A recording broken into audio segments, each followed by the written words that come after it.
मोदी जी पिछले साल गर्भ गुफा में तपस्या कर रहे थे बैठ के, 250 किलो सोना कि नरेंद्र मोदी चोर है, सोना चोर, वो भी मंदिर का। नरेंद्र मोदी जी गए थे तो चोरी भी जाहिर बात है किसने करी ये आप बेहतर समझ लीजिए। मैं तो कहता हूं मोदी ने करी। सोना चोर प्रधानमंत्री है। 14,000 करोड़ रुपए राम मंदिर का भी घोटाला है। और अंधभक्त होते हैं आंख से और अक्ल से, दोनों से अंधे, उसी को अंधभक्त कहा जाता है। क्या 2024 में चोर प्रधानमंत्री चाहिए जो सोना मंदिरों का बेचे? मुगलों ने लूटा देश को, समझ में आता है क्योंकि वो बाहर के थे। अंग्रेजों ने लूटा इस देश को, समझ में आता है वो भी विदेशी थे। लेकिन अपने ही देश के प्रधानमंत्री नरेंद्र मोदी अपने ही देशवासियों को लूट रहे हैं। और देशवासियों को छोड़ो, मंदिर का सोना भी चुरा रहे हैं और चोरी करके बेच रहे हैं। ये समझ में नहीं आता कि एक देश का राजा और सोना चुराए। जी हां, केदारनाथ मंदिर याद है ना आपको? मोदी जी पिछले साल गर्भ गुफा में तपस्या कर रहे थे बैठ के, 250 किलो सोना ये महाराष्ट्र के एक व्यापारी ने दिया। वो सोना गायब हो गया।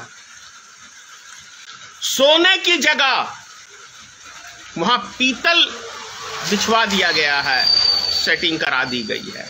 तो अब सोच लीजिए कि नरेंद्र मोदी चोर है, सोना चोर, वो भी मंदिर का। अब मंदिर का सोना चुराने वाला राजा कैसा हो सकता है? ये बेहतर आप लोग खुद कमेंट करें कि केदारनाथ मंदिर का 250 किलो सोना। भाजपा की सरकार है, धर्म रक्षक की सरकार है भाई, बीजेपी है, विश्व हिंदू परिषद है, आरएसएस है, सारे हिंदूवादी, और मंदिर का सोना गुल।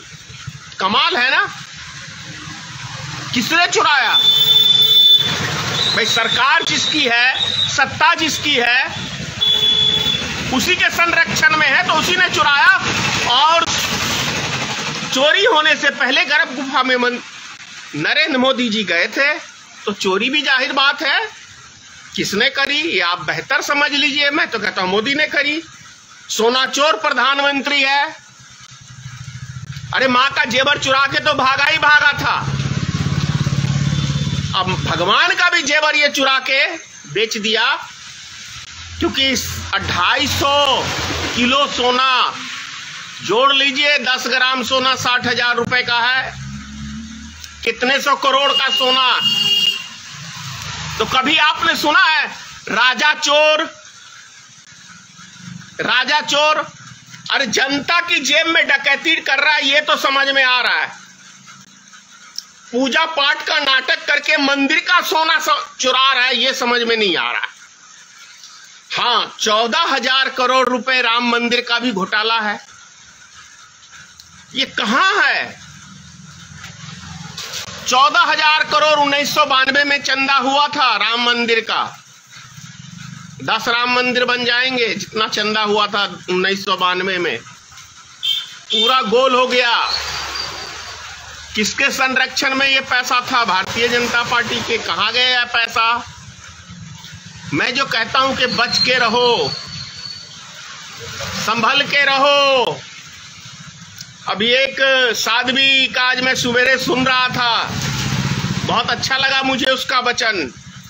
एक बारी बेवकूफ बनना समझ में आता है, 2 बारी बेवकूफ बनना समझ में आता है, लेकिन तीसरी बार यदि आप बेवकूफ बनते हो तो वास्तव में आप बेवकूफ हो। तो क्या मैं भारत की जनता से पूछना चाहता हूं, क्या तीसरी बार फिर मूर्ख बनना स्वीकार करोगे आप लोग? और क्या ऐसे व्यक्ति को आप लोग सपोर्ट करोगे जो मंदिर तक का सोना पी गया? ऐसा राजा चाहिए। अरे जनता की जेब पे तो डकैती इसने 10 साल में डाली है। जैसे आप सिलेंडर को ही देख लो, पेट्रोल को देखो, डीजल को देखो, दवाइयों को देखो, स्कूल कॉलेज की फीस देखो, विश्वविद्यालय की फीस देखो, रेलवे का किराया देखो, हवाई जहाज का किराया देखो। ऐसा कौन से जगह पे है जहां मोदी ने डाका नहीं डाला जनता की जेब में? और ऐसा कौन सा खजाना है जो मोदी ने नहीं लूटा? बोलिए, रेलवे का लूटा, LIC लूटी, BSNL लूटा के नहीं लूटा? एयरपोर्ट बेचा, लाल किला बेचा, पैसा कौन पिया? मोदी ने पिया ना। अरे 70 साल में देश नहीं बिका, लेकिन इस 10 साल में देश बिका। अब उसके बाद भी अंधभक्त की आंखें नहीं खुल सकती, तो वो तो अंधे हैं ना, अक्ल से भी अंधे हैं। एक होता आंख से अंधा और अंधभक्त होते हैं आंख से और अक्ल से, दोनों से अंधे, उसी को अंधभक्त कहा जाता है। तो आप लोग खुद सोचो, क्या 2024 में चोर प्रधानमंत्री चाहिए जो सोना मंदिरों का बेचे? जो व्यक्ति मां का गहना बेच सकता है, जो व्यक्ति मां का जेवर बेच सकता है, जो व्यक्ति देश को बेच सकता है। देश बेचना मतलब देश के नागरिकों को बेचना।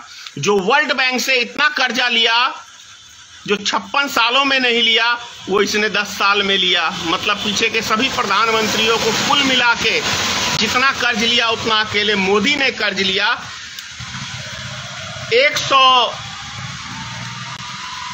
155 लाख करोड़ रुपए का कर्जा मोदी सरकार ने वर्ल्ड बैंक से लिया। कौन जानता है? हर व्यक्ति के ऊपर 1,65,00,000 रुपए कर्जा हर व्यक्ति के ऊपर मोदी ने चढ़ाया है।